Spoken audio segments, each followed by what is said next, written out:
Hello friend, स्वागत है आपका अपने YouTube channel GS study with Sahni में। पहले तो आपको और आपके पूरे परिवार को हरेला पर्व की हार्दिक शुभकामनाएं और बधाइयाँ।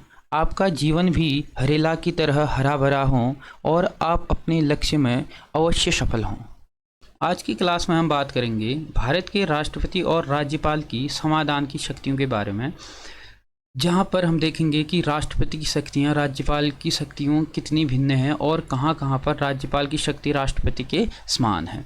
अगर आपने इससे पहले की वीडियो नहीं देखी हैं तो आप प्लेलिस्ट में जाइए, वहां पर आपको संविधान निर्माण की पृष्ठभूमि से लेकर के उपराष्ट्रपति तक का टॉपिक टू टॉपिक वीडियो देखने को मिल जाएंगे।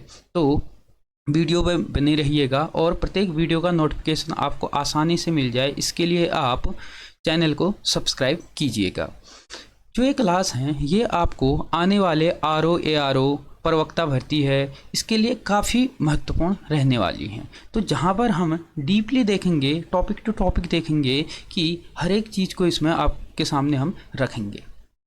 तो शुरू करते हैं भारत के राष्ट्रपति और राज्यपाल की समाधान की जो शक्तियाँ हैं इसके बारे में। तो शुरू करते हैं। सबसे पहले हम देखते हैं कि जो राष्ट्रपति है वह किस अनुच्छेद के तहत समाधान करता है, यानी कि किसी भी दोषी को क्षमा कर सकता है। तो संविधान के अनुच्छेद 72 में राष्ट्रपति को उन व्यक्तियों को क्षमा करने की शक्ति प्रदान की गई हैं जो इन मामलों में, यानी कि जो निम्न मामले लिखे गए हैं, इन मामलों में अपराधी या दोषी पाए गए हैं, यानी कि दोषी कोर्ट के द्वारा, यानी कि जो सर्वोच्च न्यायालय है या न्यायालय है उसके द्वारा उनको दोषी सिद्ध किया गया है। तो जो राष्ट्रपति है उनको अनुच्छेद 72 के तहत क्या कर सकता है, क्षमा कर सकता है। ये संविधान विधि के विरुद्ध किसी अपराध में दिए गए दंड, ठीक हो गया, यानी कि संविधान में अगर किसी व्यक्ति ने कोई अपराध कर दिया है और जो संविधान है, जो न्यायालय के द्वारा है, उसको किसी मामले में अपराधी सिद्ध किया गया है या दंड दिया गया है, तो उसको भी क्या कर सकता है, राष्ट्रपति के द्वारा उसको या तो कम किया जा सकता है या उसको माफ़ किया जा सकता है या ख़त्म किया जा सकता है। दूसरा है सैन्य न्यायालय द्वारा दिया गया दंड। अब देखिए कि जो राष्ट्रपति होता है वह तीनों सेनाओं का क्या होता है, सर्वोच्च सेनापति होता है। तो उसको यह अधिकार भी होता है कि वह सेना के द्वारा दिए गए दंड को या तो कम कर सकता है या उसको माफ़ कर सकता है।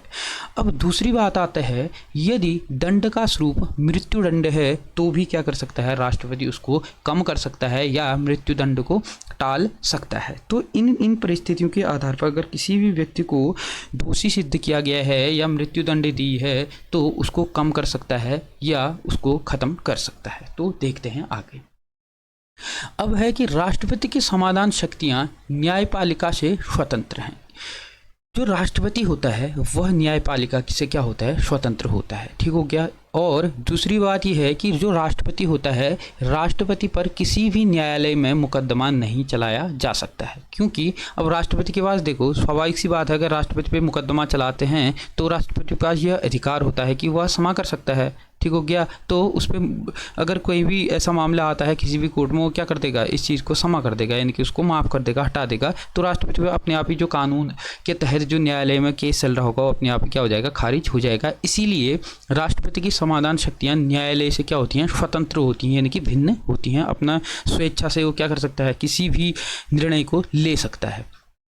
वह एक कार्यकारी शक्ति है, ठीक हो गया, यानी कि कार्यकारी शक्ति होता है कौन, राष्ट्रपति। परंतु राष्ट्रपति इस शक्ति का प्रयोग करने के लिए किसी न्यायालय की तरह पेश नहीं आता है। और दूसरी चीज़, राष्ट्रपति की इन शक्तियों के दो रूप होते हैं। जैसे सबसे पहले होता है कि विधि के प्रयोग में होने वाली न्यायिक गलतियों को सुधारने के लिए।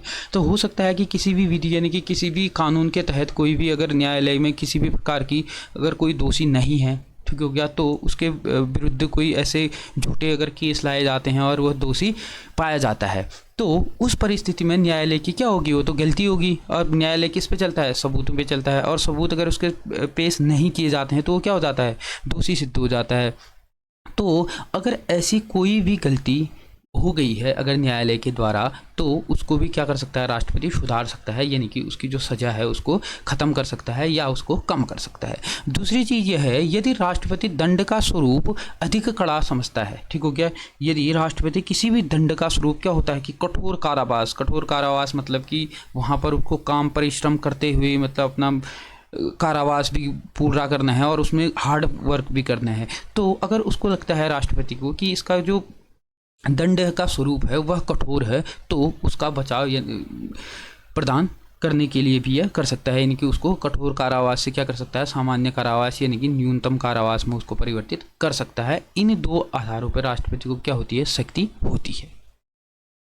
अब उसके बाद बात आती है कि राष्ट्रपति की समाधान शक्तियों में निम्न बातें सम्मिलित हैं।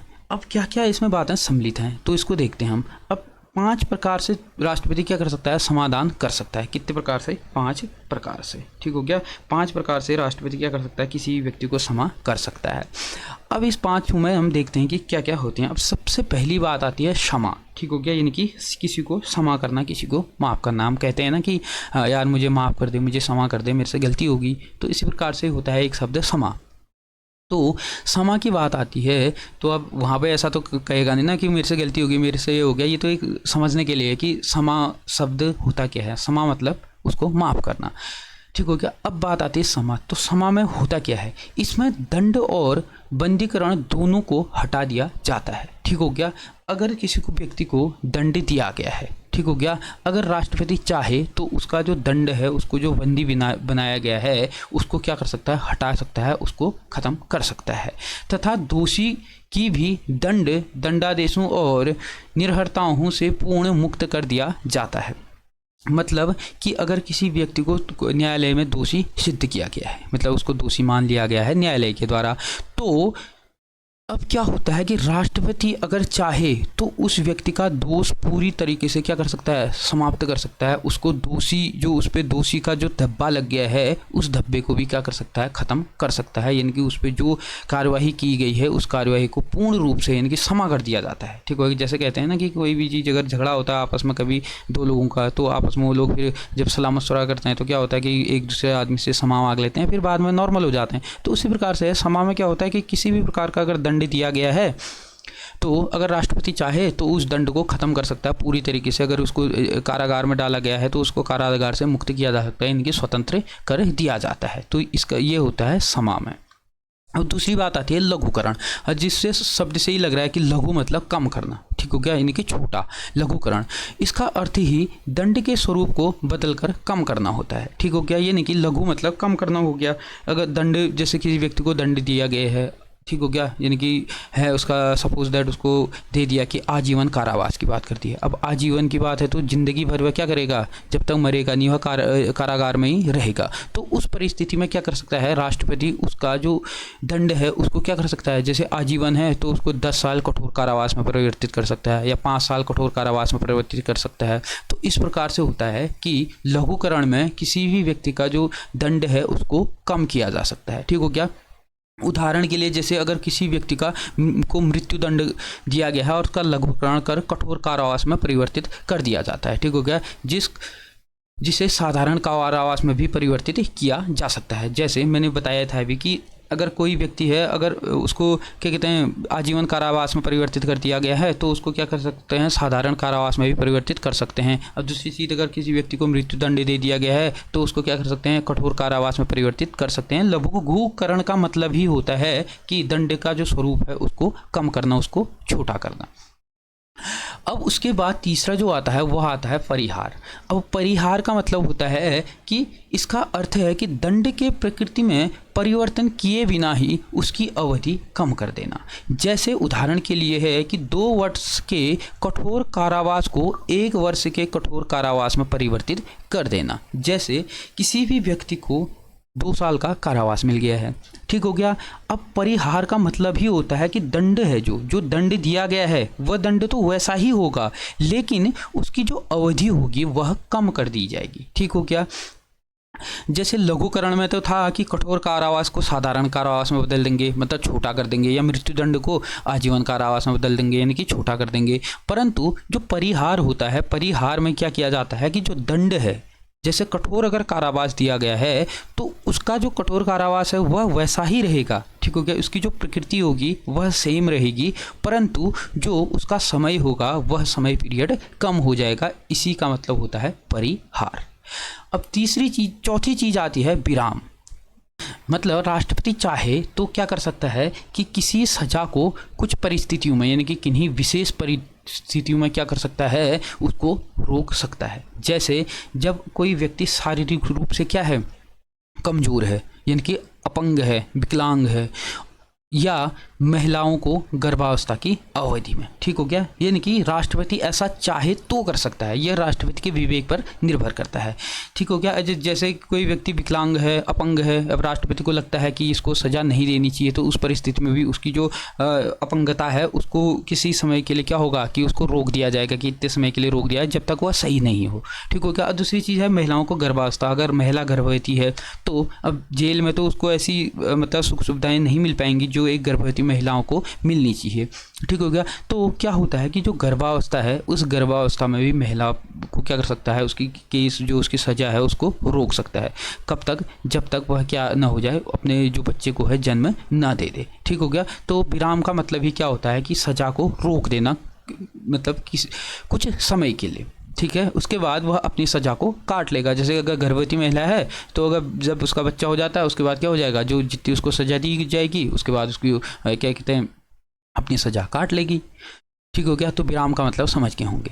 अब उसके बाद जो पांचवा है वह है परिविलंबन, ठीक हो गया। अब इसका अर्थ होता है कि किसी दंड, ठीक हो गया, जैसे विशेषकर मृत्यु दंड पर अस्थायी रोक लगाना, ठीक हो गया। मतलब जैसे प्रविलंब, मतलब विलंब का मतलब तो होता है कि उसको क्या करना, विलंबित कर देना, यानी कि कम कर देना, रोक देना, ठीक हो गया।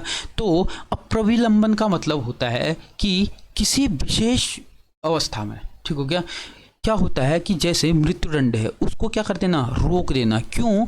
इसका उद्देश्य ही है कि दोषी व्यक्ति की जो समाधान याचना है, जो याचना वह राष्ट्रपति के साथ रख सकता है, उसके लिए उसके पास क्या बच जाएगा, समय मिल जाएगा। तो उस परिस्थिति में क्या करता है राष्ट्रपति, प्रविलंबन की कार्रवाई कर सकता है। तो इसके लिए अस्थायी रूप से क्या किया जाता है, सजा को रोक दिया जाता है, ठीक होगा। अस्थायी क्या होती है, स्थायी में तो होता है कि आपको सीमित समय मिल जाएगा। जैसे आपको आज की डेट दी जाएगी कि आज जैसे है कि 16 तारीख, आपसे कह दिया जाएगा कि 20 तारीख तक आपको जो सज़ा है उस पर रोक लगाई जाती है, तो ये तो होगी स्थायी रोक। अब अस्थायी रोक में क्या होता है कि जब कोई व्यक्ति है उसको मृत्युदंड तो मिल गया है, लेकिन उसका समय तय नहीं किया जाएगा कि इतने तारीख को ही उसको दिया जाएगा। मृत्युदंड तो मिलेगा लेकिन उस पर अस्थायी रोक लगा दी जाएगी, ठीक हो गया। अब यह क्यों लगाई जाती है, क्योंकि जो दोषी होता है उसको अपनी जो पक्ष है, अपना जो पक्ष है, अपनी जो बात है वह राष्ट्रपति के समक्ष रख सकता है कि भाई मेरे से ये चीज़ें हो गई थी, मेरे से ये चीज़ें हुई हैं, जो आप इसमें विचार करके आप क्षमा कर सकते हैं। इसके लिए उसको समय मिल जाता है। तो यह क्या कौन कर सकता है, राष्ट्रपति करता है प्रविलंबन की कार्रवाई। तो आप समझ गए होंगे कि इन 5 आधारों पर क्या कर सकता है राष्ट्रपति, किसी भी दोषी है उस दोषी का क्या कर सकता है, क्षमा उसको कर सकता है, उसकी जो सजा है उसको कम कर सकता है। अब उसके बाद है राज्यपाल की क्षमादान की शक्तियाँ। अब हमने देखा था कि जो राष्ट्रपति होता है वह अनुच्छेद 72 के तहत क्या कर सकता है, किसी भी व्यक्ति को क्षमा कर सकता है। परंतु जो राज्यपाल है वह संविधान के अनुच्छेद 161 के अंतर्गत राज्य का राज्यपाल भी समाधान की शक्तियाँ रखता है। अतः राज्यपाल भी किसी दंड को क्षमा कर सकता है, यानी कि किसी भी दोषी का जो दोष है उसको क्षमा कर सकता है, कम कर सकता है। क्या क्या कर सकता है, अस्थायी रूप से रोक सकता है, यानी कि किसी भी दोषी को अगर दंड मिला हुआ है तो उसको अस्थायी रूप से रोक सकता है। दूसरा है सजा को या सजा की अवधि को भी कम कर सकता है।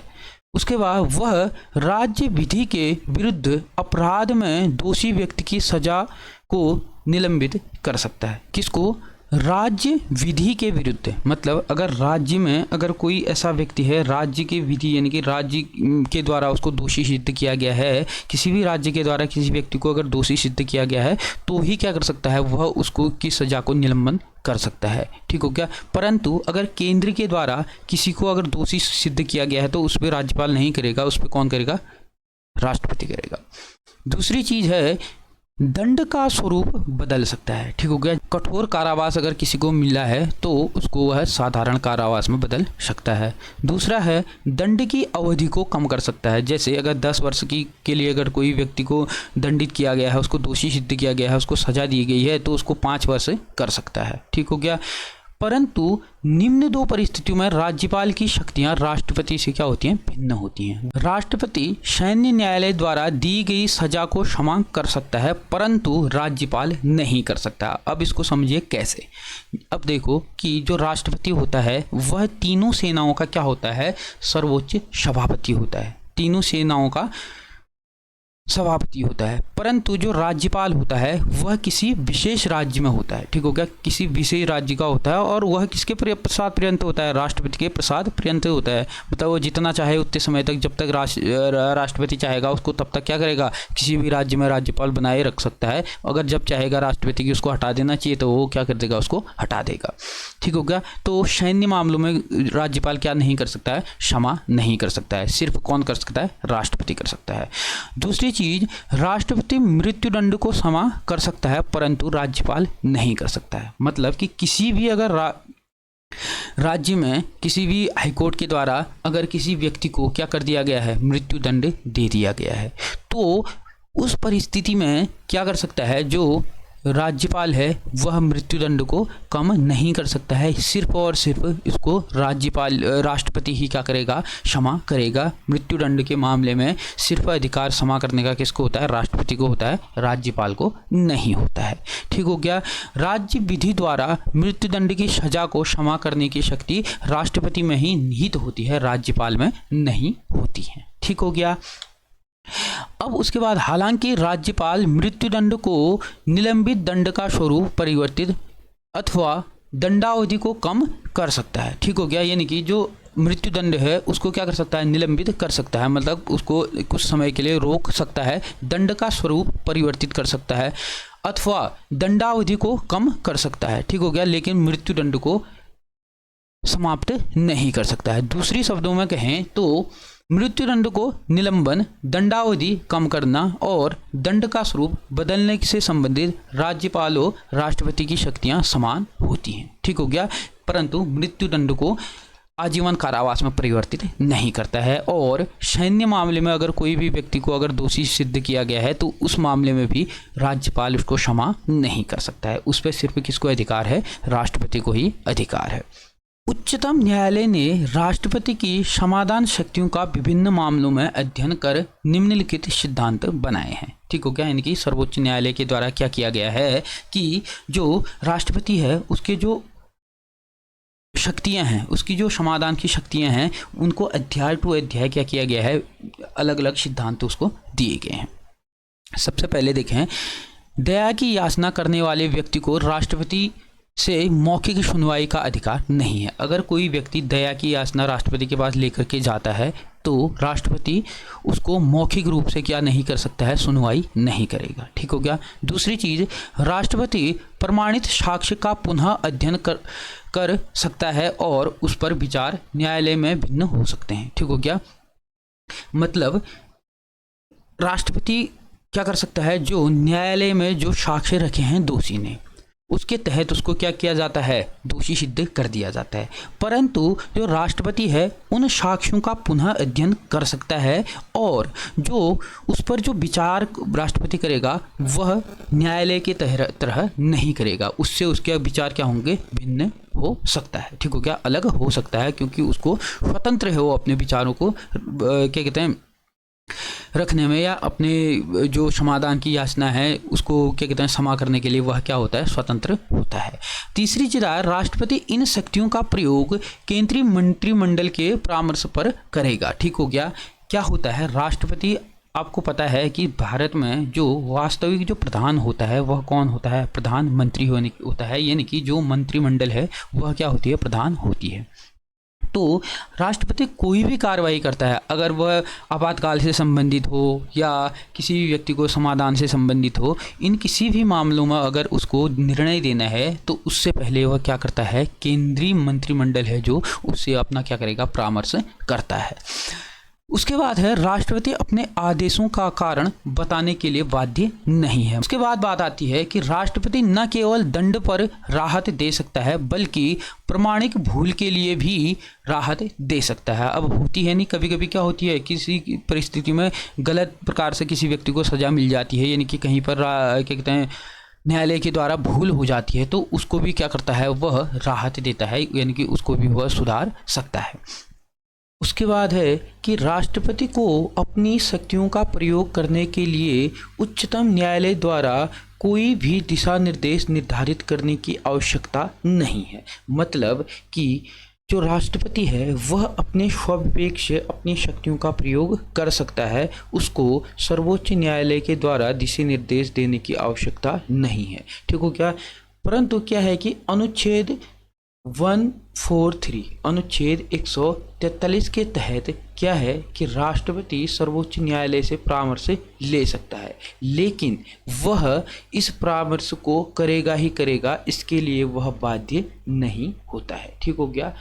उसके बाद है राष्ट्रपति की इस शक्ति पर कोई भी न्यायालय समीक्षा नहीं की जा सकती है। मतलब किसी भी न्यायालय में समीक्षा नहीं की जा सकती है वहाँ जहाँ राष्ट्रपति का निर्णय स्वेच्छाचारी, विवेक रहित, दुर्भाग्यपूर्ण अथवा भेदभावपूर्ण हो। मतलब कि अगर राष्ट्रपति का जो निर्णय है वह स्वेच्छाचारी हो, मतलब स्वेच्छा से लिया गया है, मतलब अपने ईगो में आकर के ले लिया हो, विवेक मतलब रहित हो, मतलब उसमें अपना विवेक नहीं ले गाया गया है, मतलब विवेक रहित है। दूसरा दुर्भाग्यपूर्ण है, मतलब गलती से हो गया, दुर्भाग्य से हो गया। भेदभावपूर्ण है, मतलब किसी व्यक्तियों में क्या किया गया है, भेदभाव उसके द्वारा किया गया है। ठीक हो गया? तो इसके अलावा वह न्यायालय में उसका जो डिसीजन है उसमें समीक्षा नहीं की जा सकती है।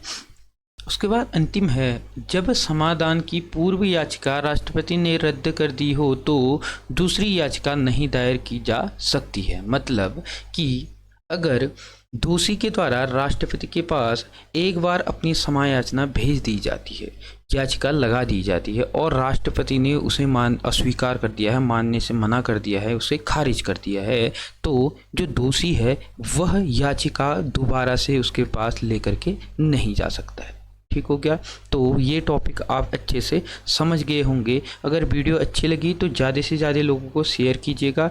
इसी प्रकार से मैं अन्य वीडियो भी लाते रहूँगा और चैनल को सब्सक्राइब कीजिएगा। धन्यवाद।